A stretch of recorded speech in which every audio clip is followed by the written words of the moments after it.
afternoon. My name is Teacher Bonita, and in this video today I will be discussing and showing you the materials that was used in our activity time for our team teaching presentation. Now, as you can see, the video that was played at the beginning showing you the materials that I will be discussing about today. Now, these materials was used to introduce a new topic to the children that was taught to them, which was the difference between big and small and being able to identify a big object and a small object.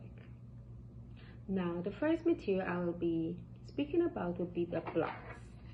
Now, as you can see, I have a big blocks and a small blocks. Now, in this activity, what can be done is you can have two boxes. One can be big and one can be small, or they can be same sizes, but it's best if you have one that is big and one that is small. Now, you can place these boxes in front of the children. You can put them in one big group or you can put them in two groups. Now, before you give them the activity for them to do it on their own, you will demonstrate to them and show them what is to be done, so they will be able to understand the lesson and the activity more. Now, what can be done? You place the two boxes in front of them and you can mix the two blocks together, the small blocks and the big blocks. Now, you can ask them, can you tell me which one of these blocks are big and which one of them are small? And which one of these boxes do you think they should be placed in? Now, you can have the student to help you demonstrate, or you can also demonstrate it to them. But it'd be best if they also be involved in the activity, in this little activity demonstration as well. What can be done? You place the boxes in front of them and you show them, okay, now the big blocks would go into the big box and the small blocks will go into the small box. And you can also ask them, why do you think the big blocks should go in the big box and the small blocks go into the small box? To see, ask them questions just to see if they will be able to understand, okay, the difference, or because this block is big, it's going to go into the big box, and because this block is small, it's going to go into small box. Asking this question will make you be able to understand and to know if the children are understanding the lesson so far.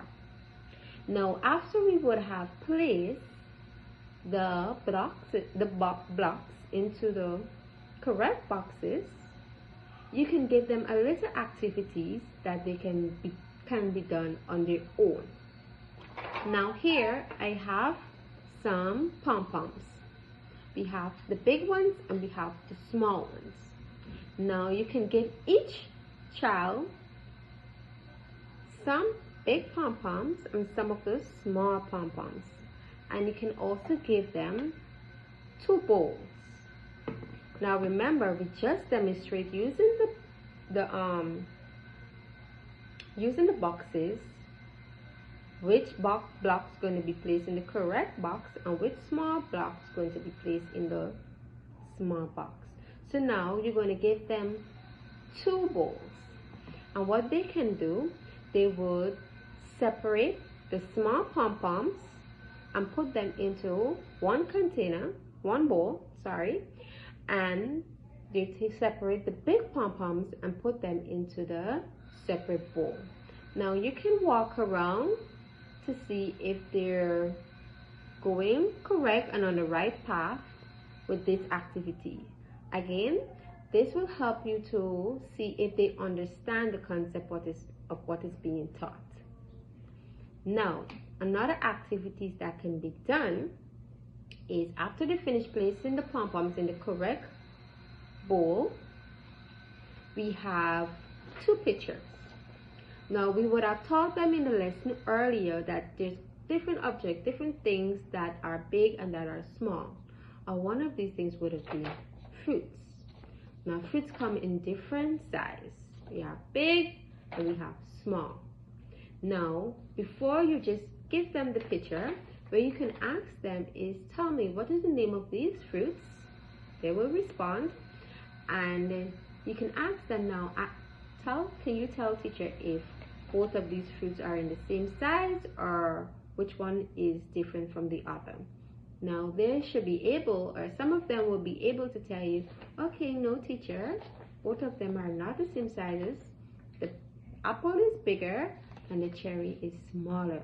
Again, asking these questions will make you to understand which child is understanding the concept so far. Now, you will give each one of them these pictures. And what they will be doing first, they will be cutting the picture out. They will be cutting the picture out. And after they finish cutting both of these pictures, the same pom-poms that they have separated earlier, they will be used to paste on each of these pictures. Now, you will tell them after they finish cutting the picture, now the pom-poms that we have separated, we are going to use them to paste on the picture that was cut, the pictures that was cut. Now, you can also ask them again, now for the cherry, which pom-pom do you think that we're going to be using to paste on the cherry? Again, asking this question will make you to understand and to know if the children are following the concept that is being taught and the ones that are not. Now, some of them may not all of them may not get it correctly, but some of them will be able to say, Miss, the small pom-poms will go on the small picture and the big pom-poms will go on the big picture. And for the ones that not quite understanding what is being taught and the concept and the activity so far, you can also tell them, okay, now the big pom-pom is going to be placed on the big picture and the small pom-poms is going to be placed on the small picture. And you will give them the paste and they will be able to place the pictures, place the pom-pom, on the correct picture. You will also be walking around assisting and see who is going on the right path. Now remember, when the children are doing the activities or even when you're asking them questions, always remember to praise them. Even if they're going on the wrong path or the right path in the activity, praise them. Even if you ask them questions and they did not get it correctly, praise them. It encourages them and helps them to be more involved in the lesson. Now, after we finish with the activity, the pasting of the pom-poms on the picture, you can walk around, you can see the ones and see for the ones that did it correctly, you know, okay, they understand the concept and of big and small, and you can look for the ones that did not quite understand what was being taught. Like I said, give them the praises, tell them a good job, and you know next time when you introduce the topic to them and the activity can be a different activity, they will be able to understand it better. Now, before we close off the lesson, you can reflect on them of what was being taught. Ask them questions again, like what was being taught today, what they understand from the big and small. You can even ask them to look around in the classroom and tell teacher, okay, can you tell teacher which objects are big and which ones are small? This also helps them to use their thinking skills, and it also helps them to make you understand, okay, which one of these children understand this concept and which one you think you're going to need a little bit more push. So yes, this brought me to the end of my little video showing you the materials that can be used to demonstrate the concept of what is big and what is small and how they can be used. Thank you for watching.